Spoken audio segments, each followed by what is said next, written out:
Hello everyone, মই ডিম্পলে আপোনালোকক মোৰ নতুন এটা ব্লগলৈ স্বাগতম জনাইছো। এতিয়া সন্ধিয়া হৈছে, গ্ৰুপ চাকি লগালো, লগাই এতিয়া ভাবিছো অকমান ওলাই যাওঁ কাৰণ ইমানকৈ ওলাই যোৱাও নহয়, ঘৰতে থাকো আৰু লৰায়ো দিনটো ঘৰত থাকি আমনি পায়। ভাবিছো আজি অকমান ওলাই যাওঁ আৰু তাকো ওলাই লৈ যাওঁ। এয়া আমি ওলাই ৰেডি হলো, আমাৰ পোৱালি ওলাই ৰেডি, দেউতাক অহা নাই, আহিলে আমি যাম আৰু। দাৰজত কি খুচৰি আছা? কি খুচৰিছা?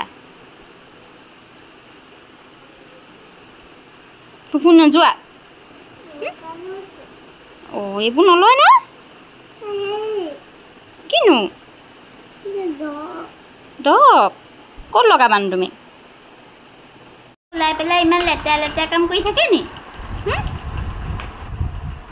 আহা আহা, আহিলা, ব'লা ব'লা। বাপেক আহিছে বুলি কোৱা লগে লগে দৌৰা দৌৰি। এও আহি পালেহি, আহি গা পা ধুই ফ্ৰেছ হৈ ওলাই লৈছে। আমি এতিয়া যাম আৰু।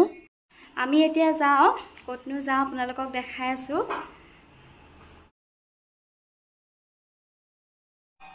আমি আহিছিলোঁ চহমলৈ, সৰু সুৰা কেইটামান বজাৰ কৰিবলৈ আছিলে আৰু হেলমেট পিন্ধি মোৰ চুলিৰ অৱস্থা চাওকচোন, আপোনালোকৰ হয়নে নহয় বাৰু? ধুনীয়া লাগিছে।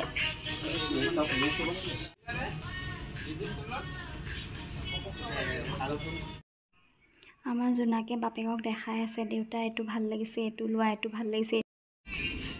কি কিনলা? ললিপপো লাগিব। তাৰ বোলে ওলাই গৈ ভাগৰ লাগিলে, সেইকাৰণে আহি ষ্টেপতে বহি দিছেহি। ঘৰ আহি পালোহি, পোৱালীয়ে পেষ্ট্ৰি এটা লৈ আহিছিলে, খাই আছে।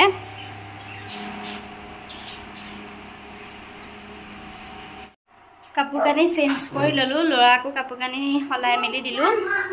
ম'ম' লৈ আহিছিলোঁ, এতিয়া ভাবিছোঁ ম'ম'কে খাই লওঁ, তাৰপিছত আকৌ আপোনালোকক লগ পাম দেই। ম'ম' দেখা খাইছানে? ম'ম' খাইছা নাই? বহুত দিনৰ মূৰত ম'ম' খাবলৈ লৈছোঁ, বহুত দিন খোৱাই নাই, ঠাণ্ডা দিনতে খোৱা।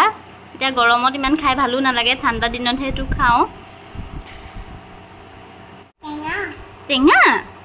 ম'ম' খাবলৈ কেতিয়াবা টেঙা হ'ল? আমাৰ ল'ৰাই আকৌ ম'ম' খাবলৈ টেঙাহে পালে।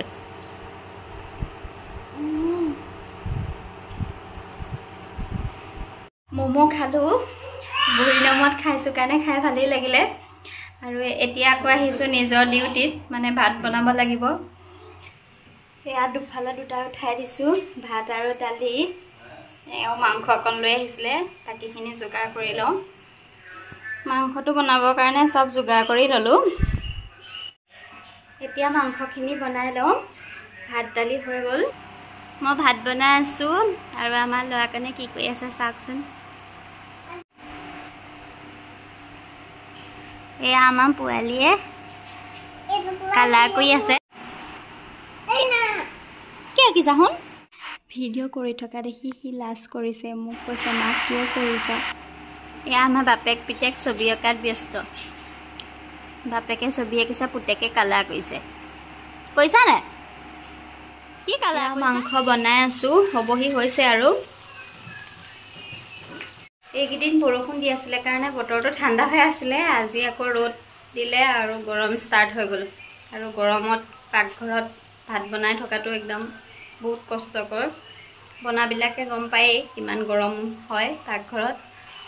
সেয়া মাংস হৈ গ'ল, ময়ো মুখ হাতকেইটা ধুই আহিলোঁগৈ। ইমান গৰমত ভাত পানী বনাই মুখ হাতকেইটা নোধোৱাকৈ ভাত খাব নোৱাৰি। এতিয়া আমি ভাতকেইটা খাই লওঁগৈ। আজি ভিডিঅ'টো ইমানতে সামৰিছোঁ। নতুন এটা ভিডিঅ' লৈ আপোনালোকক পুনৰ লগ পাম। যদি মোৰ ভিডিঅ'টো ভাল লাগে তেন্তে হ'লে ভিডিঅ'টো লাইক আৰু শ্বেয়াৰ কৰিব আৰু মোৰ চেনেলটো ছাবস্ক্ৰাইব কৰি দিব। Bye bye.